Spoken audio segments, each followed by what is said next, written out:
If you don't know much about him, the main question in your head right now is probably, how good was this Jean Pierre Papin? Well, he played for a single year at Club Brugge and he was named the greatest foreign player in their history. If that isn't enough, he was the most expensive player of all time at one point, becoming the first ever to be sold for £10 million. He has one of the highest goal-scoring ratios ever seen in the Champions League. At his peak, he scored 150 goals in just 4 seasons. He was literally known as Mr. Goal. And of course, he also won the Ballon d'Or. But the most impressive thing of all is that all of this happened despite him going through a near-death experience, only getting his professional debut at 21, being the target of a decade-long nationwide ridicule, and getting caught up in one of the greatest conspiracies in the history of football, from doping to rigging games to literally tampering with a rival team's water bottles. It was all fair game to them. I could listen to these stories for hours, but today you get to hear all about it in about 15 minutes. It was one hell of a journey writing this script, and I hope you have the time of your life watching this.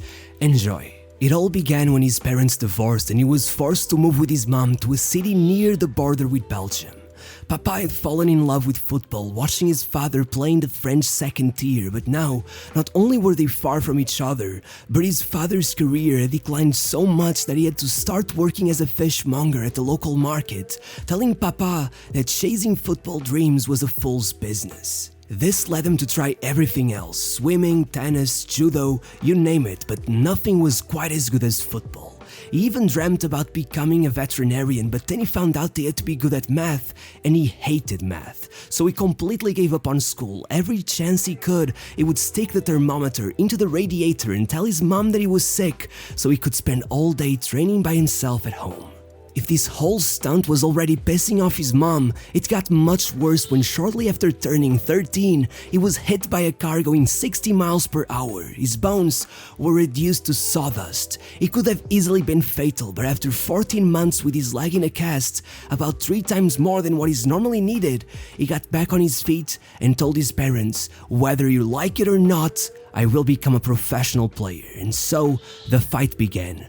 Papa knew he was not the most talented kid, so he trained like his life depended on it. He even said, "I took at least 200 shots on goal every day since I was a kid.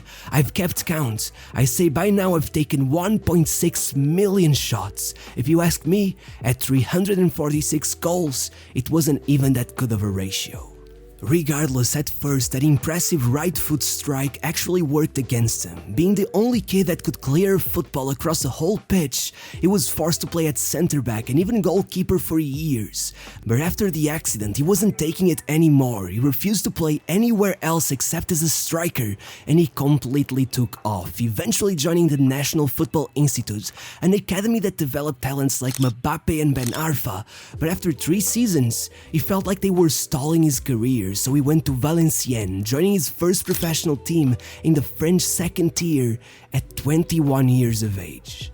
Things weren't looking good, but what if I told you he was only 6 years away from winning the Ballon d'Or? Well, remember when I said he lived close to the Belgian border? Against all odds, Club Brugge began scouting him, and despite scoring only 15 goals that season, 11 of them came in the 12 matches they watched. They could see Papa needed just a little push in order to step up to the next level, but they were too slow, and then he was called up to the Toulon tournament with the French under-21, surprising everyone by winning it all and topping the goal-scoring charts. Sevilla, Bordeaux, Lille, he could have joined any of those, but instead, he said this: "I once heard my grandma say that my father is always wrong, so from there on out, wherever he said, I did the opposite. He says yes, I say no. He says black, I say white. So when he told me, Bruges, especially not, there has never been a Frenchman who has succeeded in Belgium, this is not a country for you, I immediately signed the contract. I guess you could say I did it only to spite my dad." And I guess his grandma was right, because his career took off like very few. He scored 32 goals in 43 matches, 5 in just 4 UEFA Cup matches, and even 2 in the cup final to give them the trophy. And in the league, they only lost on goal difference. It had been a year like no other, and then it got even more special. With the injury of José Torre, Papin got a last-minute call-up for the 1986 World Cup. He was living the dream. Still, the tournament was okay-ish for him. He scored a few goals but missed a lot of chances, and he even got dropped to the bench as France went on to secure the bronze medal. It wasn't a memorable performance, but everyone knew that was to come later. Except, it never did. At 23, Papin had played his first and last ever World Cup. Poor timing would be one of the key aspects of his career. Too old for Platini, too young for Zidane, Papin was born in the middle of the famous cursed generation. Even if he would go on to become one of France's all-time greats, a group stage exit at the Euros was all he had left.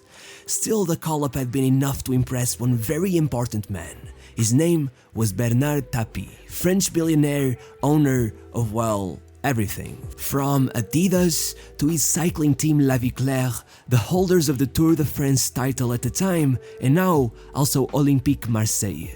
But above all, Tapie was a very, very controversial man, and he took a liking to Papin, just as he would for Cantona, Enzo Francescoli, Abedi Pelé, Stojkovic, Deschamps, Chris Waddle, Rudi Voller, even Beckenbauer as coach. All people he would sign over the following years as he built a Marseille super squad of the late 1980s to early 90s. It was like the PSG of another time. Regardless, that first season did not go according to plan. It's not even that Marseille finished second and lost the cup final, it's that Papin, now being known for his initials, JPP, didn't do too well. He was mocked left and right for missing chances, and the fans sang Jean Pomplou. But as the season came to an end, he left a warning: they will never sing it again. And he was right. He asked second goalkeeper Alain Casanova to stay behind every training session to practice even harder than before, and for 6 years, they never missed one single session. The result was 23 goals the following season, quickly becoming a fan favorite even as Marseille finished only 6th. Then, it took them to a domestic double, their first league title in 17 years, and not only did he top the goal-scoring charts there, he also scored 11 in 10 cup games, and in the final against Arsène Wenger's Monaco, Papin says he was completely worn out. It was the last game of the season. For once, he wasn't obsessive about preparation. He laid back all afternoon, ate like a horse, then arrived at the National Stadium and scored 3 absolute screamers. The end result was 4-3 for Marseille. It was the best match of his career. The next season, another title followed, Papin scoring 12 more than any other player. But the most memorable thing was his European Cup debut. Immediately the top scorer, he scored against every single team he faced, only going down in the semi-finals in a game that started one of the biggest conspiracies I have ever seen. Papin had scored the winner in the first leg, and then Benfica ended up winning on away goals. Except that the away goal was scored through a handball. It had been only 4 years since the hand of God, and among the angry Marseille supporters, this one became known as the hand of the devil. And in the middle of it all sat Tapie, completely fuming as it all collapsed. Eventually even saying, "This will not happen to us again." Many took those words as encouragement, but they should have taken them as a threat. Tapie was on the verge of breaking, and in the following years came the straw that broke the camel's back. Papin hit back with another 6 goals in the Champions League, once again its top scorer, an away goal versus Milan, another in the semi-finals, and then Red Star beat them on penalties in the final. Nobody had any idea of what had just happened behind the scenes. Regardless, it had been one jaw-dropping season for Jean Pierre Papin, and then it would open the next one with 24 goals in 24 matches before December, including 7 in the first 2 rounds of the Champions League, somehow still being knocked out, though he would still manage to be the top scorer despite missing out on the last 7 matches. He clearly had firepower like no one else. Papin was the best player in Europe, and so rightfully was handed the Ballon d'Or by Michel Platini, dedicating the award to Casanova, the goalkeeper who had helped him after every training session over the last 5 seasons. This should have been an amazing time for Papin, but surprisingly it was also one of the worst times of his life. This will sound strange, but keep up with me. There was a TV show in France known as Le Guignol. It was a satirical puppet show where they mocked anyone, from celebrities to politicians, and everyone watched it. Some even debated that they were so influential that the show had the power to dictate who won the elections.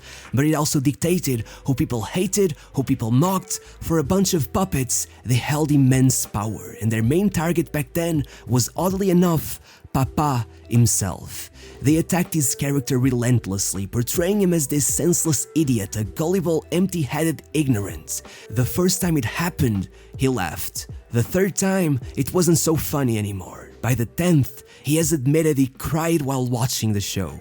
It lasted for years. They were slowly breaking him, destroying his self-worth. His puppet became so famous that people would mock him on the streets. People would ask for his autograph while they laughed at him. They were fans of the puppet, not of the footballer. He was the village idiot of a nationwide freak show. Regardless, he only let it affect him to an extent. He finished out the season still putting numbers on the board and ended his time at Marseille with a 4th consecutive league title, more than they had won in their entire history, and a 5th top scorer award, the most anyone has ever won, and he did it consecutively. Papin was 29 at that point. It was now or never, but he didn't foresee any successes with the national team, and he was just as frustrated as Tapie with Marseille's European Cup runs, so instead of doubling down, he looked for a move away, joining AC Milan as the most expensive player of all time, the first man ever to be priced at £10 million. He was joining Maldini, Baresi, Van Basten, Rijkaard, Gullit, Savicevic, Lentini, Boban. Surely they would win it all. Papin managed to score 22 goals on his debut season, making him the team's top scorer, but still seen as underwhelming given the fact that Van Basten had matched that same amount despite having his ankle obliterated midway through the season. Regardless, AC Milan dominated and made it all the way to the final of the Champions League, where, ironically, they lost to Marseille. Papin was floored. How could the football gods have done this to him? He fought back a bit, calling it a boxing match, even saying the players had to resort to violence because they were scared of him. However, what he said about the final 2 years later became some of the most heavy-hitting words ever said in football. Regardless, before that, he lived one final season at AC Milan, scoring only 5 league goals, being massacred by the media, and worst of all, being left out of the squad for the final of the Champions League due to an injury, as AC Milan went on to demolish Cruyff's dream team 4-0. But honestly, how can you blame a striker for scoring only 5 league goals when he had the highest goal scoring frequency in the team? AC Milan won the league, sure, but they only scored 36 goals in 34 matches that year. Atalanta had finished second to last and managed only 1 goal less. As Papin would go on to say, "You think watching Capello's team is boring? Try playing in it." Still, the truth was that Papin left to Bayern as a flop. In fact, they paid only $2 million for him, and with Dortmund dominating completely and injuries coming one after the other, his time there wasn't any better. Ferguson still tried to bring him over to Manchester to reunite him with Cantona one final time, but he was denied by Bayern, and his second season there wasn't any better. However, a story unraveled at Marseille that completely changed the landscape of Papin's career. In the years after his departure, Tapie had gone absolutely mad. While pursuing the UCL trophy, he had corrupted the game in every way possible, and that year, he was finally put in prison on charges of corruption and witness tampering, while Marseille was forcefully relegated to the second tier as punishment. It was shortly after that the famous words were spoken.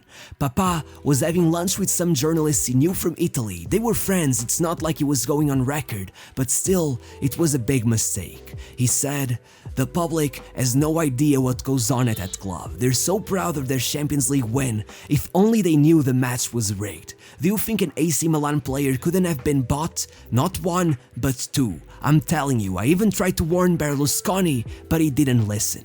The next morning, this was all over the news. Papin felt trapped. He insisted he didn't mean it or that they had no right to publish private conversations, but it was too late.